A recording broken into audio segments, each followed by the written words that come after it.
At least 40 dead and scores missing after a migrant boat capsizes off the coast of Djibouti. Liberian President George Weah marks 1 year in office. And an update on UK Prime Minister Theresa May's tough task as she reopens talks with the EU. Hello and a warm welcome to Africa Live on CGTN. I'm Lindy Mtongana in Nairobi. Also ahead this hour.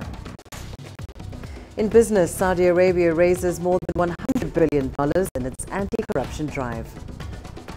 And in sports, Ghanaian rugby players keen for their national team match following recent success. Well, let's start the program in Djibouti, where at least 40 people have been confirmed dead, with scores still missing after 2 migrant boats sank just off the coast of the country. Now, the 2 vessels capsized near Godoria in Djibouti's Obok region. They had been bound for Yemen. The International Organization for Migration says the tragedy took place half an hour after the voyage began. 16 people have been rescued. One survivor has told authorities there were 130 people on his boat, but the number of passengers on the second vessel remains unclear. Djibouti has become a transit point for migrants heading to the Arabian Peninsula. Our Coast Guards have retrieved the bodies of 52 migrants. The death toll may go up as operations are still ongoing. I traveled to the coast by foot to meet a trafficker. 85 of us boarded a boat, a single boat. A few minutes after setting sail, the captain jumped from the boat as the engine failed. Then it capsized. Well, for more on this incident and changing migration patterns, we're now joined by our correspondents, Abdulaziz Billo in Mogadishu and Girum Chala in Addis Ababa. Abdulaziz, let's start with you and, of course, this incident in Djibouti. Still some conflicting reports over casualty figures and, of course, a lot of unknowns when it comes to the nationalities of those on board. What is the latest that you can tell us on the incident?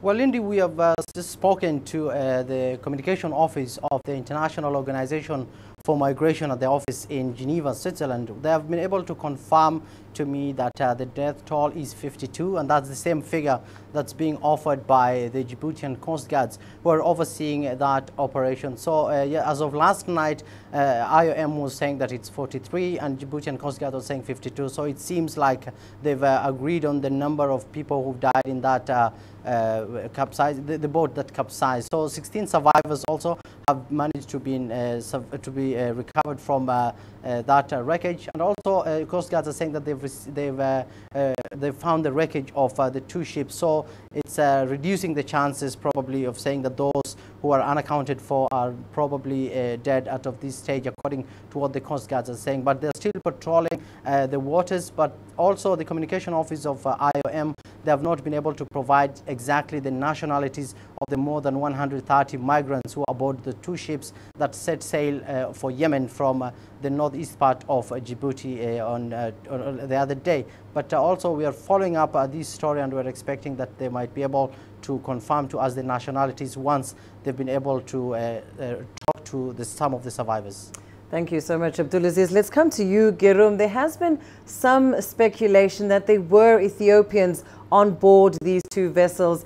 Has there been any confirmation in that regard? And, of course, any comment so far from the Ethiopian government? So, Lindy, I was talking to Ethiopian embassy people in Djibouti a few minutes ago, and they have confirmed that a team of experts were sent to the northeastern side of Djibouti, where the incident happened, the capsizing of the boat. They are suspecting that there might be a number of Ethiopians involved in the accident, dead or rescued at the same time, but they need to find out how many are they. They can't confirm the number, but they are sure that Ethiopians were on that boat when it capsized. Some have been killed because of the incident, and some are also rescued, but they need to establish the number, and they will come back to us at the end of today. So far, this is what we know. Thank you. And Abdulaziz, just coming back to you, you did mention that patrolling is still taking place on those waters. But I imagine now it's not so much of a search and rescue mission, perhaps more focusing on recovery. Tell us more about that and what support has been given to survivors.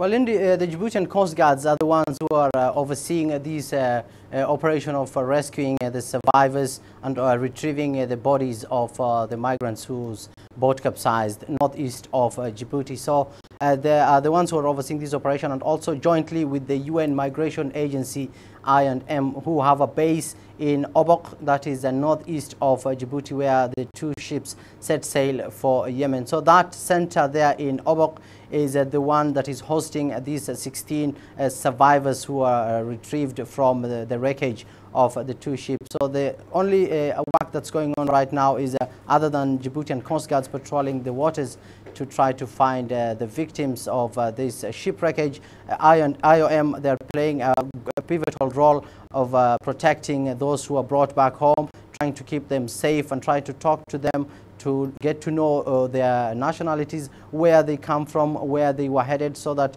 they can be able to have the clear picture of exactly how things transpired.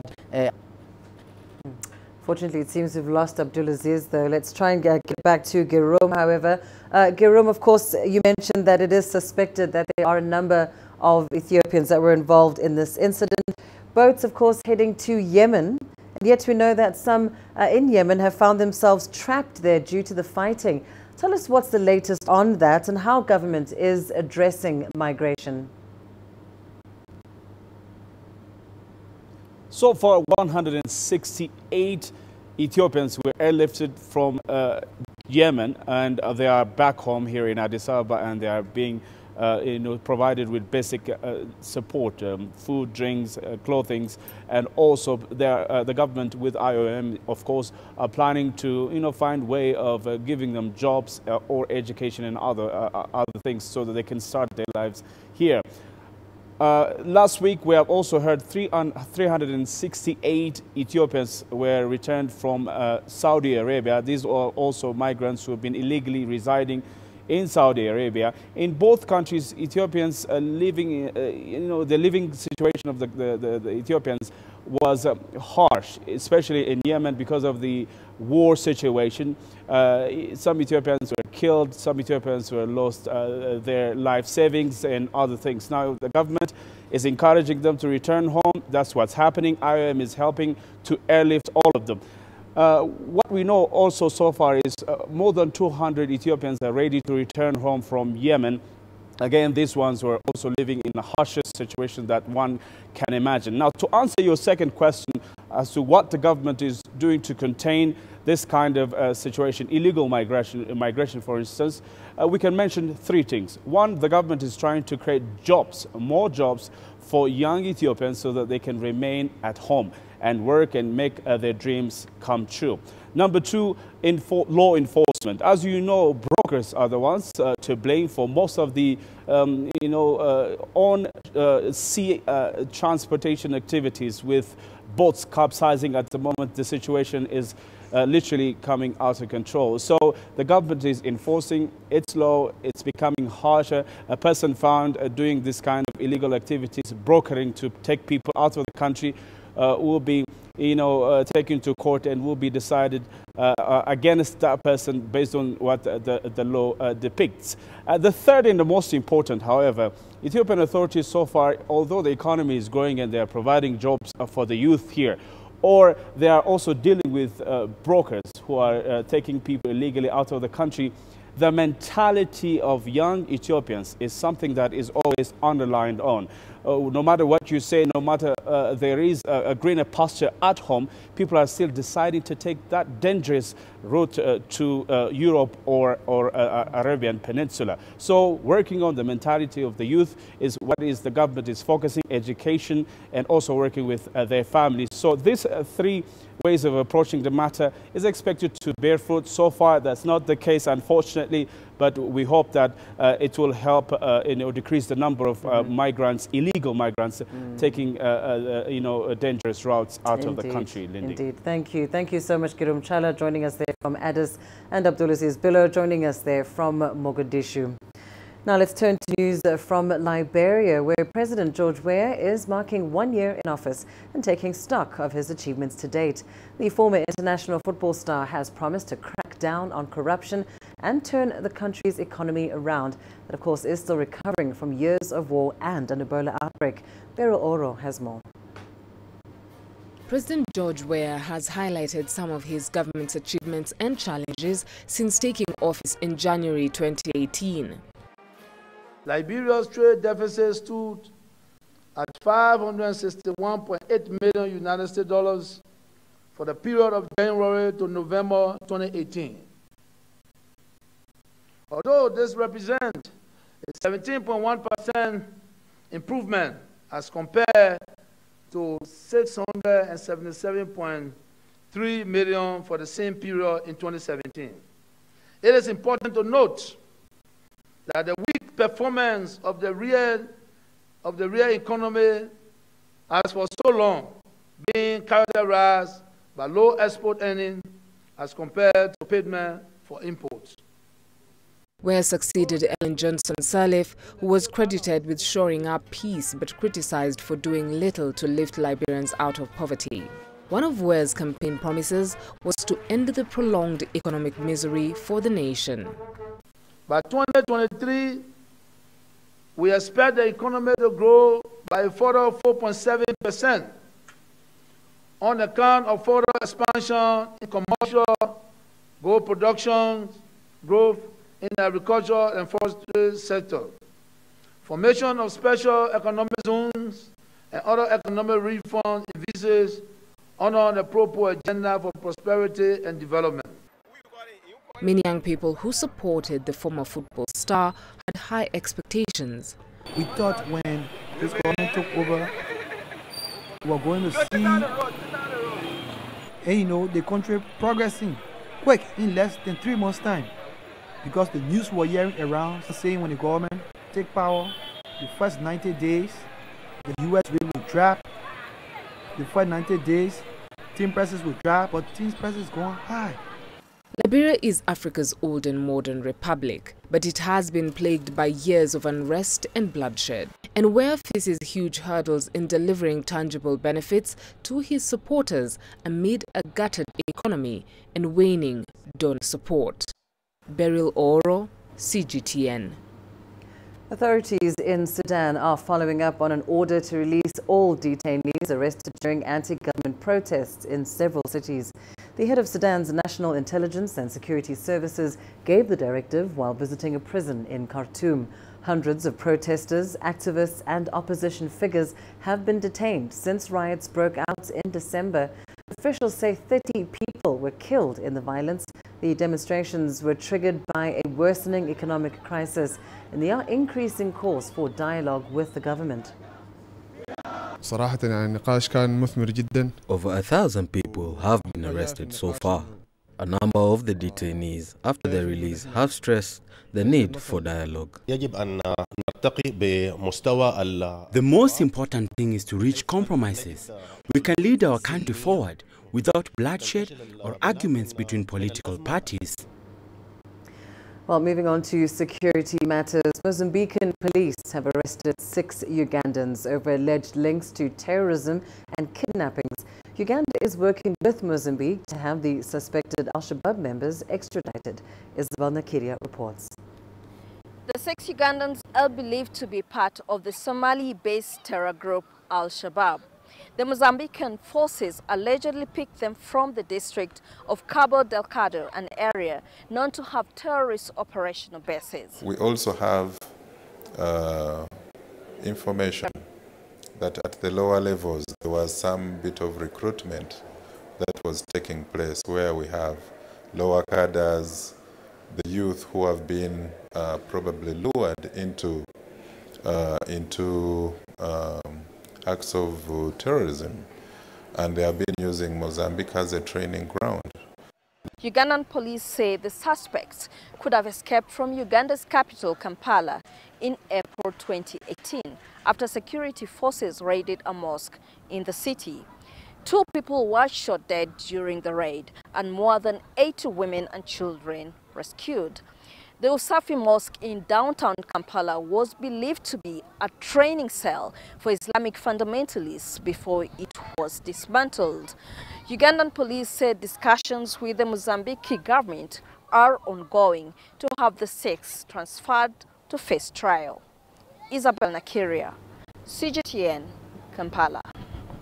Well, let's bring you more on this story now. We're now joined by Peter Fabricius. He's a consultant at the Institute of Security Studies in South Africa and joins us now live from Johannesburg. Peter, of course, we've seen terror activity, terror cells really concentrated in North Africa and East Africa. But does this incident suggest something of a trend where terror cells perhaps are infiltrating other regions on the continent, in particular Southern Africa? Yeah, hi. Well, what we do see is, I think, a combination of things. We're certainly seeing a kind of a contagion effect, I think, coming down the east coast from Somalia, you know, through Uganda, Kenya, Tanzania, and then, as you were saying, into northern Mozambique. You know, the group that's been operating now since October 2017, or maybe September 2017, in northern Mozambique and Cabo Delgado province is sometimes called Al-Shabaab. That doesn't necessarily mean that it's directly, you know, affiliated to the you know, the more famous, shall we say, Al-Shabaab in Somalia. But there are clearly quite strong links in one form or another, training, movement around. Now, in this latest incident, for example, one of the people arrested, I think one of the Ugandans, claimed that they were not involved in any kind of activity in northern Mozambique other than trying to rescue one of their leaders who'd been arrested before. So there are these connections, but there's also, I think there's local circumstances which create fertile ground for the growing of such activity. So if one looks at northern Mozambique, for instance, Cabo Delgado is a very isolated province, a northernmost province in Mozambique, the poorest province, one that is generally marginalized economically, socially, and otherwise. And so that does also help to create fertile ground, as I say, for the springing up of this kind of activity. But of course, Peter, over the many years now, we've seen countless government crackdowns, military operations that are trying to address terrorism. But when you talk about these local circumstances or contagion effects, does this mean that these, you know, strategies effectively are not addressing the root causes of terror in Africa? I don't think they are. You know, I think Mozambique is quite a good case study and one which we should be studying very closely, because it's clearly a kind of incipient insurgency there still. Like, I mean, it's been going now for 15 months or more. But it should be giving authorities and experts and so on an opportunity to have a close look at how these insurgencies actually evolve. And I mean, we should be, what they should be doing is apart from not overreacting military-wise and with these severe crackdowns, and, you know, which are often indiscriminate, you know, just attacking whole villages and mass arrests and so on. They should be also clearly addressing the socio-economic causes. You know, they should be addressing the marginalization. I don't think it's coincidental that in northern Mozambique, for example, this is starting to spring up at pretty much the same time as the area is just beginning to start developing its very vast oil and gas resources, you know. And I think that creates an even greater sense of sort of what you could call relative deprivation with these people feeling, well, you know, we've been left out of something that's coming down the track here. So it's ultimately about governance, really. You know, Mozambique, as we've seen in other instances like this huge debt crisis which hit the country a few years ago, is not a well-governed country. There's massive corruption at the top levels, and what that translates to out on the perimeter is neglect. You know. And Peter, I mean, I know we're already at the end of January, but I'm curious about your security outlook for 2019 when it comes to terror threats on the continent. I mean, is the end in sight, the threat of terror? Are we going to see any significant breakthroughs in the strategies adopted by government that will have a very impactful difference to what is happening on the continent?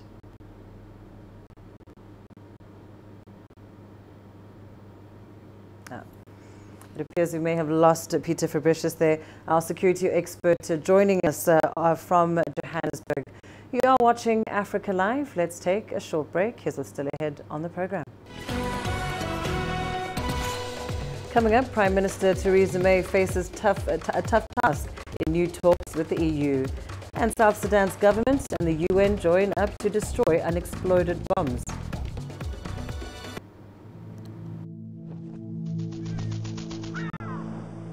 How will your world change today? What happens here?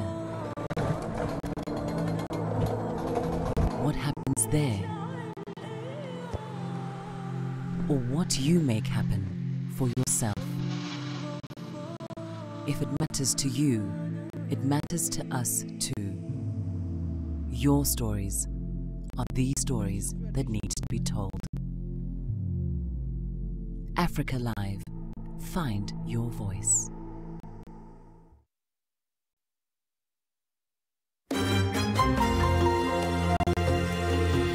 Africa Live. Find your voice.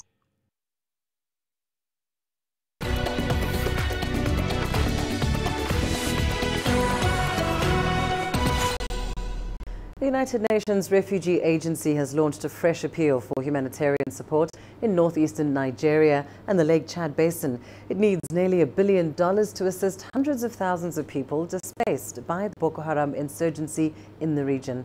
CGTN's Kelechi Mekalam has more. Governments from around the Chad Basin, UN agencies and other development partners, they're here to launch the 2019 Humanitarian Response Strategy for Nigeria. The UN is targeting 6.2 million people affected by the crisis in the 3 northeast states of Borno, Adamawa and Yobe, and 250,000 Nigerian refugees in Chad, Cameroon and Niger.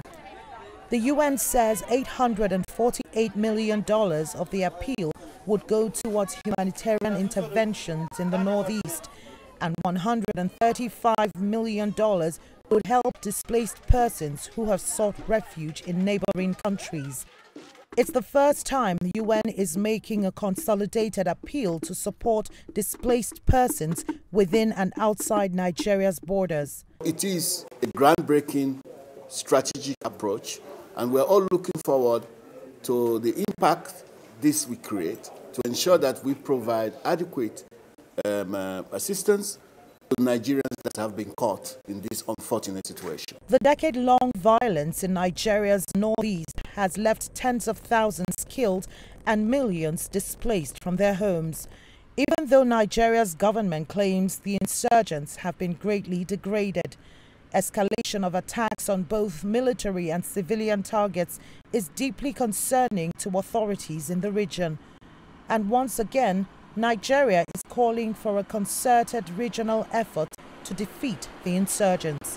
Our challenge now is to ensure that the improving security extends to the other areas where we have witnessed recent unfortunate attacks and, in some senses, reversals in what used to be stable areas. Perhaps the most important message of our gathering today is that the humanitarian and protection challenges presented by the crisis in the Lake Chad remain urgent and require our active collaboration to bring stability and succor to the region. This latest intervention is $250 million less than the previous year, in which donors provided 67% of the total funds. Unlike the previous yearly approach, the aid appeal would span 3 years. It would also target support for those forced to flee and the communities hosting them within and around Cameroon, Chad and Niger. Kelechi Mekalam, CGTN, Abuja, Nigeria.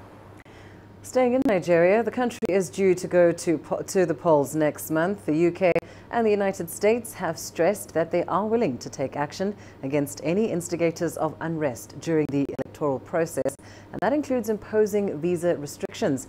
Daniel Reintjes has this report from Washington.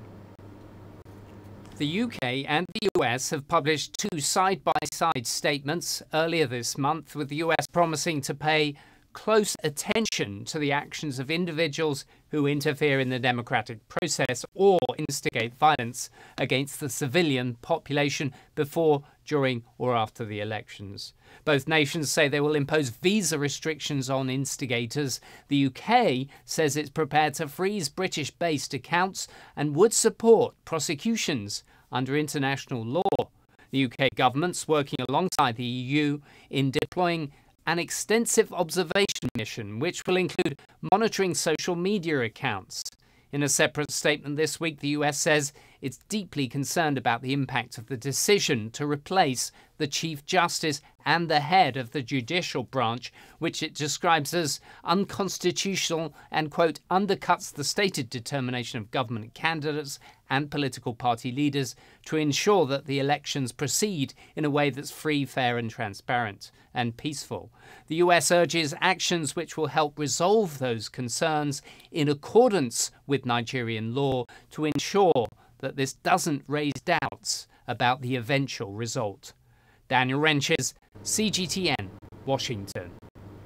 And let's go to South Sudan now, where the United Nations says unexploded landmines pose one of the biggest threats to locals as the country recovers from a lengthy civil war. And the UN and the government have jointly destroyed a massive bomb, marking the demolition of 1 million explosive devices in the country since 2004. CGTN's Patrick Oyet has more. The UN and South Sudan's government are destroying an unexploded 100-kilogram airdrop bomb to mark 1 million explosives destroyed in the country. The bomb, found near Juba International Airport in December last year, was dropped during the war between North and South Sudan, which ended in 2005. UN says the return of peace in the country is making it possible to speed up the removal of unexploded landmines and other ordnance across the country. We've got a good program going on at the moment to support WFP, so it can deliver food more efficiently in the Upper Nile and Jonglei areas. We have people clearing runways and landing sites to enable other humanitarian actors to get in and work. The UN says 1 million square meters of land is now free of landmines in South Sudan, but a lot of work still remains. Experts say it will take up to 5 years of concerted efforts to ensure that mines planted in areas such as these ones are removed and the country is declared free of landmines. The UN says 80% of those doing the mining work are now South Sudanese. This work really is helping our country because after cleaning like this one, after we clear, people will be free, moving without fear. Also for cultivation for the locals. South Sudan's government is urging the UN to create awareness among the local communities of the danger posed by unexploded landmines and ordnance. We hope these people must help to continue with this work so that we clear all the landmines in the contaminated areas. The UN says that in January alone, 8 people were injured and 1 killed by landmines in the country. Patrick Oyet, CGTN, Belenyang, South Sudan. And now to the ongoing trade war between China and the United States. The Chinese Foreign Ministry is hitting back at U.S. claims that Chinese companies are copying and stealing American technologies. It says Washington should be open-minded and view competitors objectively. We urge the U.S. to keep an open mind on other countries' technological advancements. It cannot suppress others and only allow itself to develop. Washington's bashing of other countries is totally unreasonable. China's innovative achievements are made through the wisdom and hard work of our people, not by stealing or robbing. The key feature of a market economy is competition. The U.S. should view competition and competitors in an objective way. It is normal that there is competition between the U.S. and China. We are willing to work with the U.S. in the area of technology to benefit the two peoples as well as the global society. And meanwhile, in Washington, trade talks continue between China and the U.S. as the two sides try to find a solution to the tensions over tariffs. Our White House correspondent Jessica Stone has the latest. Well, talks here at the White House off to a friendly start on Wednesday morning. We saw U.S. Trade Ambassador Robert Lighthizer entering the building. He gave us a hello. And then inside the delegation meeting where I had the opportunity to be this morning, there was some friendly banter between Ambassador Lighthizer and Vice Premier Liu He. They joked about the press coverage during the previous time the delegations have met in Argentina when the two presidents had dinner together, of course. But all joking aside, these are very serious discussions. Washington, of course, looking for increased market access, IP protection, an end to forced tech transfer, and also enforcement. They have been very clear that they are looking for some type of enforcement mechanism of the ultimate agreement. Beijing, for its part, looking to reduce tariffs overall, looking to expand the trade relationship. And both sides bringing a lot of people to the table for these 2 days of negotiations. The Chinese, of course, led by Vice Premier Liu He, Central Bank Governor Yi Gang, Commerce Vice Minister Wang Shouwen, and the Americans led by U.S. Trade Representative Robert Lighthizer, U.S. Treasury Secretary Steven Mnuchin, and U.S. Commerce Secretary Wilbur Ross. And on Thursday, we're expecting to see U.S. President Donald Trump meet face-to-face here in the White House with Vice Premier Liu He. That, of course, underscoring the closeness with which this president is watching and being involved in these trade talks. Now, meantime, increasing pressure on the White House to come to some agreement, not just because Trump is watching the stock market react to everything that happens with these talks, but also because earnings are being tied to the Chinese market and to the tariffs themselves. We had disappointing earnings from Caterpillar, Harley-Davidson, Apple, all tied to the impact of the tariffs and the shrinking Chinese economy. And U.S. intelligence officials just testifying on Tuesday that they are acknowledging that they're looking to allies to try to pressure them not to purchase Chinese telecommunications equipment in particular. It certainly does not contribute to a positive atmosphere for compromise. Jessica Stone, CGTN at the White House. And moving to Brexit news now, British Prime Minister Theresa May is once again heading to Brussels to reopen talks with the European Union. It has taken 2 years to reach this first deal, but after a series of votes in Parliament, she's now committed to renegotiations. Richard Bestick reports from London. The UK Prime Minister headed off for her weekly parliamentary questions in no mood for a taunting opposition. Victory uniting her party in Parliament, she said, in stark contrast to the failure of opposition leader Jeremy Corbyn. We won a majority on Brexit. What did he manage? His Brexit plan was voted down. He opposed ending free movement, and he won't rule out a second referendum. He's no plan for Brexit, no good plan for our economy, and no plan for our country. Robust words, however, the promises made to secure that victory could already be coming unstuck. In Brussels, no change of heart. They won't be reopening what were 2 years of talks to secure a Brexit deal. The withdrawal agreement remains the best and only deal possible. The debate and votes in the House of Commons do not change that. The withdrawal agreement will not be renegotiated. The issue for London is the so-called Irish border backstop, an intricate legal device in the withdrawal agreement, ensuring the all but invisible British border in Ireland doesn't return to being a hard border. For the Irish Republic in the south, there was no workable alternative on offer. This has been explored endlessly in the negotiations over the last 2 years. We have seen no alternative arrangements that meet this essential threshold. And we need a backstop or insurance mechanism based on legal certainty and not just wishful thinking. All the parliamentary drama may have secured for the UK Prime Minister, in the short term at least, some party political unity in Parliament. However, all current indicators suggest it won't travel well en route to Brussels. Richard Bestick, CGTN, London. Let's take a short break. Coming up in your business news up next. Saudi Arabia raises more than $100 billion in its anti-corruption drive. And South Africa's Deputy Finance Minister implicated in graft claims involving the country's pension fund. Africa is the nexus of enterprise, and global business will tell you why it matters. From the mega investment projects to multi-billion-dollar mergers and acquisitions. Africa today collects, just in terms of revenues from taxes alone, $545 billion a year. If you take 10% of that and you devote it to the energy sector, problem solved. All this on Global Business, weekdays at this time on CGTN.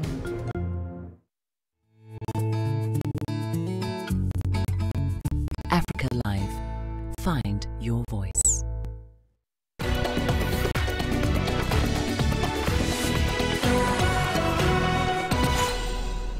In your business news, Saudi Arabia says it has recovered more than $100 billion in its anti-corruption drive that started in 2017. The assets recovered include property and cash. Settlements were reached with 87 people who confessed to charges laid against them. 8 others refused to do so and have been referred to the public prosecutor. Now, another 56 cases have not yet been settled, and that's due to criminal charges that need to be resolved. But more than 200 princes, ministers and business officials were held in hotels in the capital, Riyadh, including the 5-star Ritz-Carlton. Now, the Nigerian government has launched another initiative to increase domestic revenue after its voluntary income declaration scheme failed to hit set targets. Africa's largest economy is looking to more than double its tax to GDP ratio from 6 to 15%. CGTN's Kelechi Mekalam reports. Another initiative being launched to improve domestic revenue collection in Nigeria.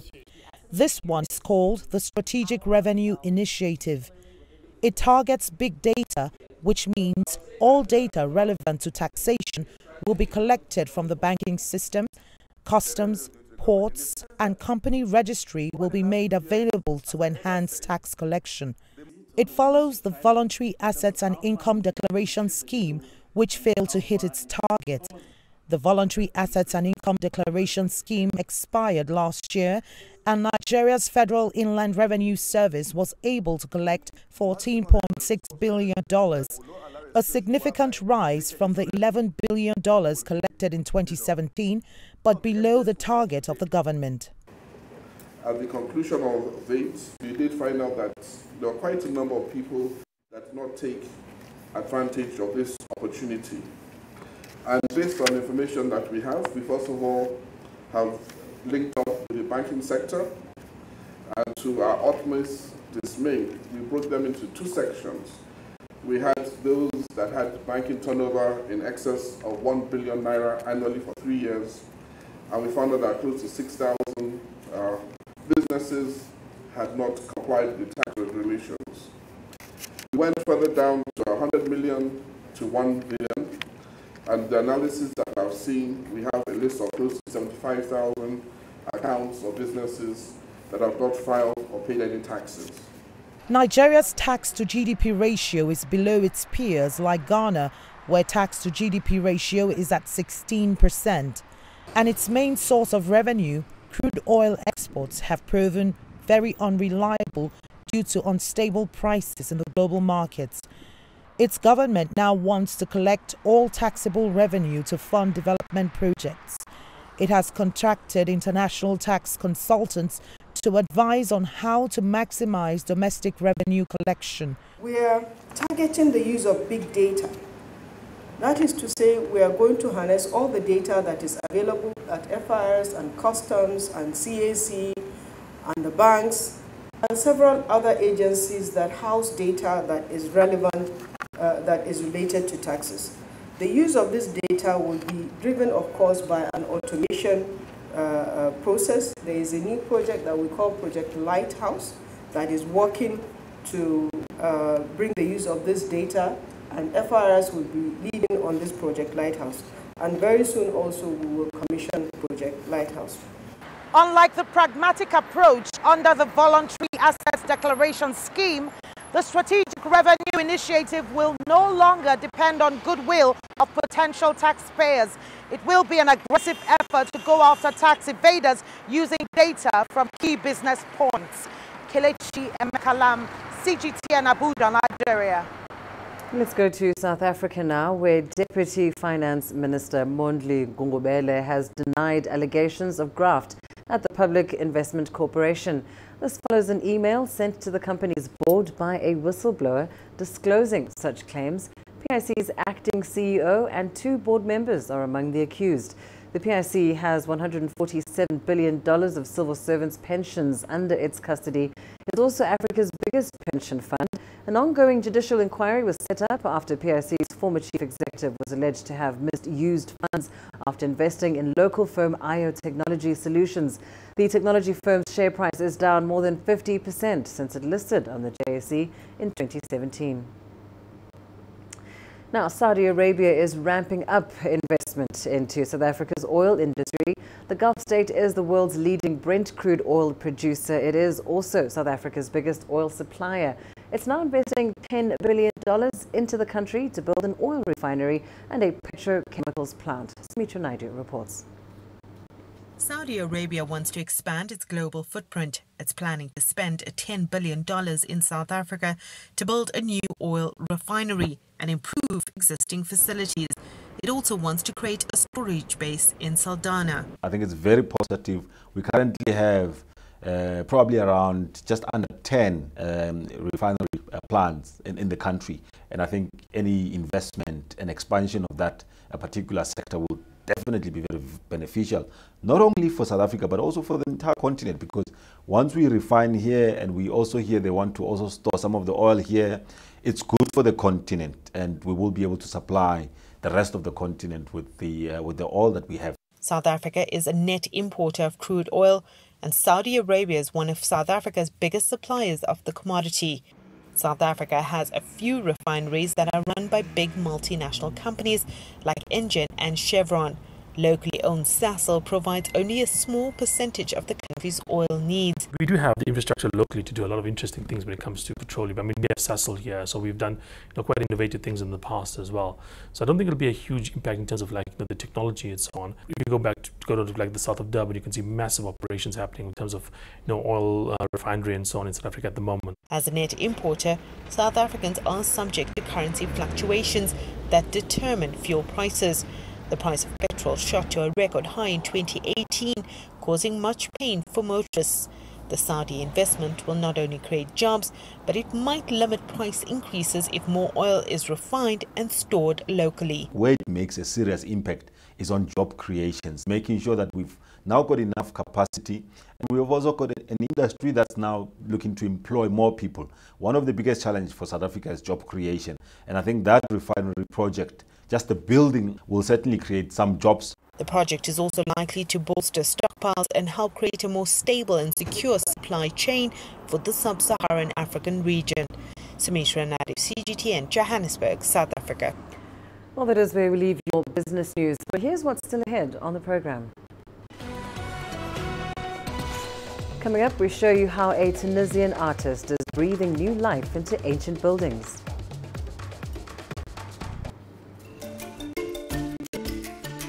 Africa Live.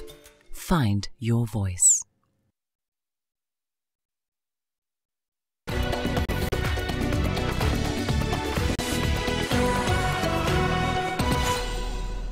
A Tunisian artist is making a name for himself by giving new life to old buildings across the country. His paintings are transforming rooftops, alleyways and schools into unique art galleries. Some of the buildings he works on date back over 1,300 years. Let's take a look. This city is a UNESCO World Heritage Site.